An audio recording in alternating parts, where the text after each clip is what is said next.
8 grade अभ्यास पुस्तिका गणित कक्षा 7 और ये रहा किताब का पहला पन्ना।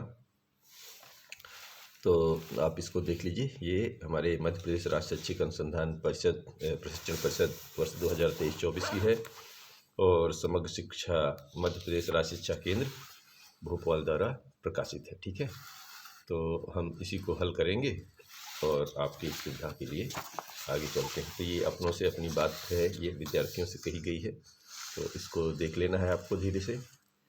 और ये है अनुक्रमणिका, जो कि यहाँ पर हमारे को 14 पाठ तक काम करना है। ठीक है जी, ये इसके पेज नंबर और ये 14 पाठ तक। ठीक है, अब हम शुरू करते हैं एक एक करके। पहला पाठ पूर्णांक यानी अध्याय 1 ले रहे हैं।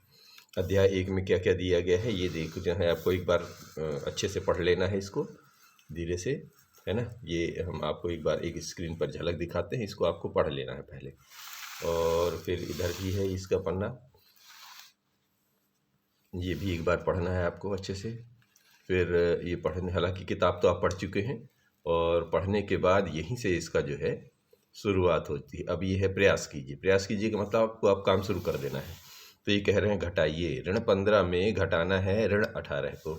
तो जब ऋण में ऋण का घटाने के लिए करते हैं गुणा, तो ये क्या करते हैं, ऋण में ऋण ब्रैकेट खोलते हैं यानी कोष्टक, तो ऋण में ऋण का गुणा धन बन जाता है। तो ऋण 15 धन 18 हो जाता है। ठीक है, तो हमेशा बड़े में से छोटी संख्या घटती है और जिसका चिन्ह बड़ा होता है उसका चिन्ह लगा दिया जाता है। तो यहाँ पर 18 बड़ा है तो इसे धन 3 आ जाएगा। ठीक है, 18 में से 15 गए 3 और ये 3 बन गया हमारा। अब इसी में से है ये दूसरा, अब एक एक करके हल करते चलना है। ठीक है, तो 35 में से घटाना है ऋण 20 को, तो वही हाल है। अब की बार ये 35 धनात्मक है और ऋण में ऋण का गुणा हो जाते कि तो धन बन जाएगा।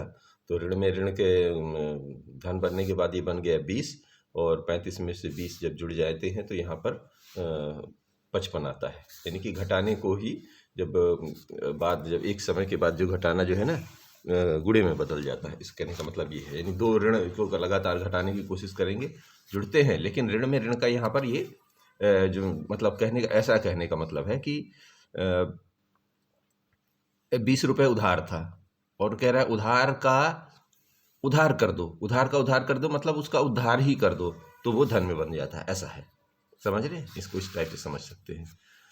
अब यहाँ पर है ऋण 25 और ऋण 12 में घटाना है धन 12। अब ध्यान रखना ये ऋण है 25 का मतलब उधारी का है और ये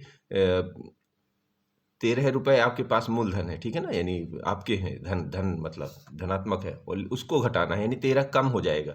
ठीक है, यहाँ पर तो ये जो भी ऋण लगेगा तो ये 13 जो है वो भी क्या कह रहे हैं, इसको कम करिए, कम करिए मतलब वो भी जो धन था वो भी ऋण में आ गया। तो ऋण 25 और ऋण 13 तो ये दोनों भी ऋण में चले गए, ऋण मतलब दोनों भी घाटे में आ गए। तो दोनों का घाटा बढ़ के 38 में चला गया, यानी दोनों आपस में जुड़ने के बाद ऋण 38 हो गया। ये इस तरह इसका काम होता है कुछ। अब आगे पढ़ते हैं। प्रश्नों को पढ़कर दिए गए विकल्पों में से सही उत्तर चुनिए, उनके सामने दिए गए घेरे को भरिए। तो ये जो सबसे छोटा पूर्णांक तो कोई होता ही नहीं, ठीक है ना, लेकिन इनमें से बताना है इनमें से कौन सा है। तो इनमें से सबसे छोटा बाएं तरफ कौन जाएगा, ऋण 2 जाएगा, बाकी ये सब ऋण 2 के सब दाहिने तरफ है। तो सबसे छोटा कौन आएगा, यहाँ पर ऋण 2 होगा। ठीक है जी। अब पूर्णांकों के लिए योज्य तत्समक हमेशा क्या होता है, योज्य तत्समक का मतलब होता है किसी चीज में क्या जोड़ दें कि उसमें कोई परिवर्तन ना हो। तो शून्य को किसी भी संख्या में जोड़ दीजिए तो उसमें कोई परिवर्तन नहीं होता, यानी योज्य तत्समक शून्य हो गया। अब इसको ये भी ध्यान रखना है, ये गोले यहाँ पर बने हुए हैं, जैसे ये किस में था, ये इधर वाला था सी में, ये डी में था ऋण 2, तो डी में गोला कर देना था। ये कहाँ पर है, सुई में है, तो इसको सी में गोला कर देना, ये ध्यान रखना है। और यहाँ लिखना भी है। तो ए में ऋण 1 का भाग देने पर ऋण ए हो जाता है, ये कहाँ पर लिखा हुआ है, सी में, तो ये यहाँ पर सी में आ गया। अब पूर्णांकों के लिए गुणात्मक तत्समक क्या होता है, गुणात्मक तत्समक का मतलब होता है जैसा है वैसा ही हो। क्या करें, यदि 1 का गुणा कर दें तो किसी संख्या में कोई परिवर्तन ना हो। गुणात्मक तत्समक का मतलब होता है जैसा है वैसा ही रहे, यदि हम उसमें किसी अंक का गुणा करें तो किसी अंक का गुणा करें तो 1 का गुणा करने पर किसी चीज़ में अंतर नहीं पड़ता है, वैसा ही रहता है, उसी को गुणात्मक तत्समक कहते हैं। तो ये कहाँ लिखा हुआ है? ए में, तो ये हमने कर दिया। ठीक है, आप भी कर लेना है।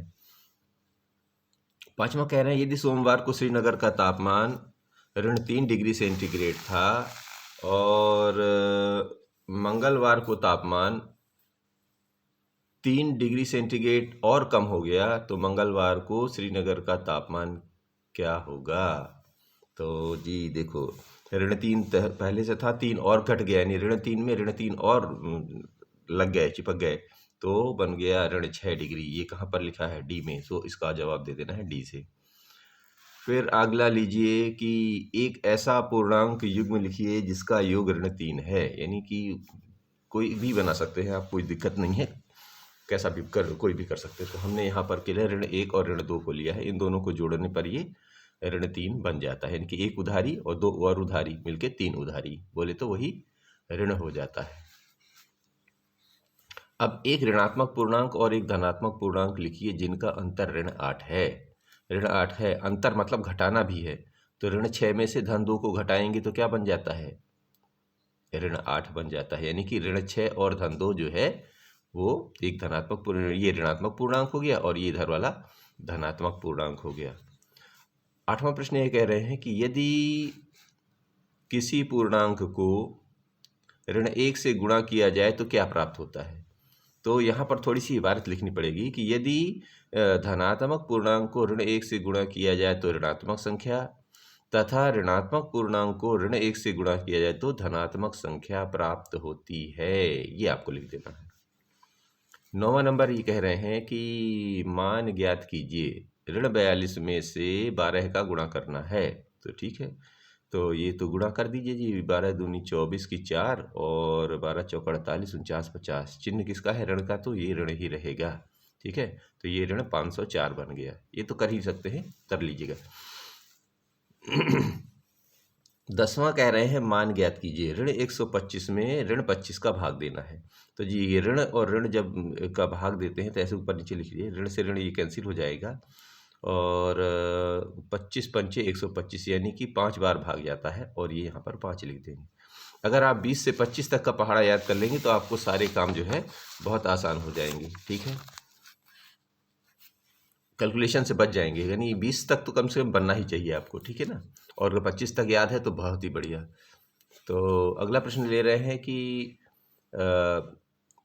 दोपहर 12 बजे तापमान 0 से 10 डिग्री ऊपर था और आधी रात तक 2 डिग्री सेंटीग्रेड प्रति घंटे की दर से कम होता है, तो किस समय तापमान 0 से 8 डिग्री सेंटीग्रेड नीचे होगा? आधी रात को तापमान क्या होगा?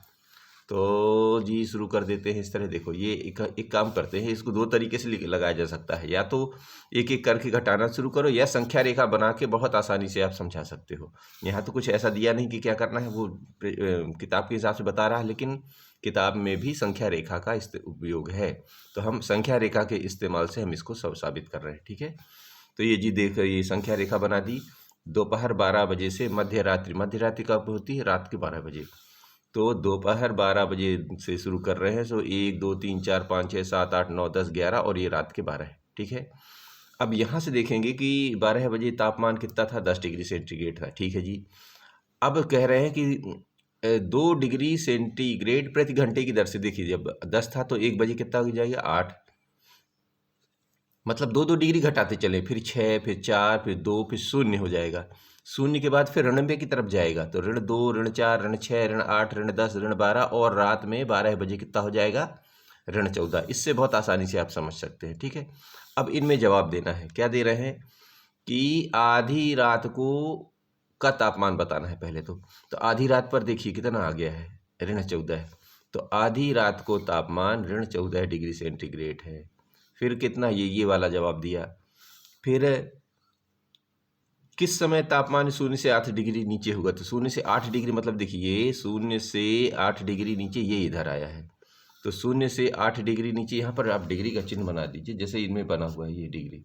इससे क्या होगा कि आपको पता चलेगा ये तापमान की बात हो रही है, ये तापमान है, ये डिग्री बन गया, डिग्री या अंश बोल सकते हैं, तो ये डिग्री या अंश। ठीक है, तो कितने बजे, 8 बजे, 8 ये रहा, 8 बजे कितना तापमान है, ये सॉरी तापमान 0 से 8 डिग्री नीचे, 0 से 8 डिग्री नीचे यानी ये रहा।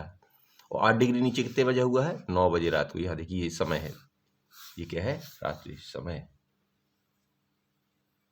ये समय है, ठीक है। ये इधर समय चल रहा है और इधर तापमान, ये तापमान चल रहा है, ठीक है। तो समय कितना है, 9 बजे, 9 बजे कितना है, 0 से 8 डिग्री नीचे, ये लिख देना है। अब मान ज्ञात कीजिए, चलिए मान ज्ञात कर देते हैं। तो 11 में भाग देना है -2 धन 1 का, ठीक है। तो इसको खोल लीजिए, -2 में से -1 जोड़ेंगे तो -2 में से 1 चला जाएगा, 1 बचेगा, सॉरी ऋण का 1 बचेगा और ऋण का इसमें भाग देंगे तो -11 हो जाएगा, ठीक है। अभी जो ए में -1 का भाग दे के निकाला है जो उधर पीछे अभी, ठीक है, वही सवाल है। अब आपको वितरण गुण का उपयोग करते हुए मान कीजिए, करते हुए मान ज्ञात कीजिए, करते हुए मान ज्ञात कीजिए। कई जगह मिसप्रिंट रहता है, उसको सुधार, अगर समझ में आ जाए तो सुधार लेना है। तो 70 में -19 का धन -1 में 70 का गुणा कर के जोड़ देना है। तो देखिए जी, वितरण नियम में क्या होता है कि कोई चीज़ अगर कॉमन है, जैसे इसमें 70 कॉमन है तो इसको बाहर निकाल लिया, इधर से -19 बचेगा, ये तो पहले अच्छा उतार लिया है, पहले उतार के रख लिया। अब इन दोनों में से ये 70 को बाहर निकाल लीजिए, इधर से बचेगा -19 और इधर से बचेगा -1, ठीक है। तो 70 और ये ब्रैकेट की जगह गुणा लगा लीजिए, -19 और -1 बन के -20 बन गया। अब इसको ऋण बाहर निकाल लीजिए, इधर आ गया, 7 दूनी 14 और 1 शून्य और 1 शून्य और तो 2 शून्य यानी ऋण 1400, ये इसका मान आ गया। 14वां नंबर लेते हैं। 14वां नंबर ये कह रहे हैं कि ऋण 5 गुणे 4 से शुरू करते हुए ऋण 5 गुणे ऋण 6 ज्ञात कीजिए। तो आपको ऐसे चलना है, फिर ऐसे चलना है, फिर यहाँ तक आना है। यानी ऋण 5 में से 4 का गुणा किया तो ऋण 20 हो गया, ऋण 5 में से फिर उसको नीचे उतरना है, यानी ऋण 6 तक जाना है। तो 4 के बाद 3 का, ऋण 5 में 3 का ऋण 15 है, ऋण 5 में फिर 4 के 3 के बाद 2, तो ऋण 5 में 2 तो ऋण 10, ऋण 5 में 1 तो ऋण 5 और ऋण 5 में 0 तो 0। अब ये बदलाव जैसे ही 0 आता है तो धनात्मक की तरफ जाता है। तो लेकिन गुणा काहे का होगा, 0 के नीचे उतरेंगे तो ऋण 1 आएगा, तो ऋण 5 में ऋण 1 तो बन गया 5 और ऋण 5 में ऋण 2 तो बन गया 10। धनात्मक, ये सब धनात्मक होते जा रहे हैं। ऋण 5 में ऋण 3 तो धनात्मक 15 है, ऋण 5 में ऋण 4 का गुणा तो धनात्मक 20 और ऋण 5 में ऋण 5 का गुणा तो धनात्मक 25। अब ये वही वाला आ गया, ऋण 5 में ऋण 6 तो ये 5 छक्के 30 धनात्मक, ठीक है, ये धनात्मक हो गया। अब आ जाइए 15वां नंबर। 15वां नंबर ये रहा। 15वां नंबर ये कह रहे हैं कि 15 प्रश्नों वाले एक कक्षा टेस्ट में प्रत्येक सही उत्तर के लिए 4 अंक दिए जाते हैं और प्रत्येक गलत उत्तर के लिए ऋण 2 अंक दिए जाते हैं। गुरप्रीत सभी प्रश्नों को हल करती है परंतु उसके उत्तरों में से केवल 9 सही हैं। उसने कुल कितने अंक प्राप्त किए हैं? नंबर 1 आ कह रहे हैं। बा में कह रहे हैं कि उसके एक मित्र ने सभी प्रश्न हल किए हैं जिसमें से 5 उत्तर सही हैं। उस मित्र के प्राप्त अंक कितने हैं? तो देखो जी, इसमें क्या बन रहा है, सही कुल प्रश्न है 15 है, तो ठीक है ना, कुल प्रश्न हमारे पास 15 है। यहाँ लिख सकते हैं, अगर आप लिखना चाहें तो यहाँ लिख दीजिए, कुल प्रश्न हैं 15, सही के लिए अंक कितने मिल रहे हैं? 4 और गलत के लिए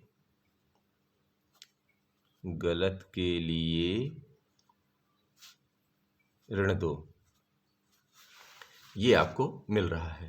तो अब शुरू करिए। गुरप्रीत सभी प्रश्नों को हल करिए, यानी सही है और उसमें से 9 सही हैं, तो 9 सही के लिए 4 मिल रहे हैं, तो 9 चौके 36 और गलत के लिए कितने उत्तर हैं? ऋण 2, तो 6 गुणे ऋण 2 ऋण 12, तो 36 में से 12 नंबर कट गए, कुल कितने मिले हैं उसको? 24 अंक मिले हैं। अब उसके मित्र ने क्या किया है? सभी उसने भी सही भी की है, चलो ठीक है। 5 सही है तो 5 में से 4 नंबर गुनेंगे 5 सवालों के, तो 5 चौके 20। जब 5 सही है तो गलत कितने हो जाएंगे? वही 15 थे, 5 सही हो गए तो 10 गलत हो जाएंगे, तो 10 में से 2 घट का गुणा होगा ऋण 2 का, तो ऋण 20, यानी जितना मिला उतना उसने खो भी दिए, तो कुल प्राप्त कितने हुए? 0 मिले बेचारे को। ठीक है, तो इस तरह ये पाठ 1 हल होता है। मिलते हैं अध्याय 2 में।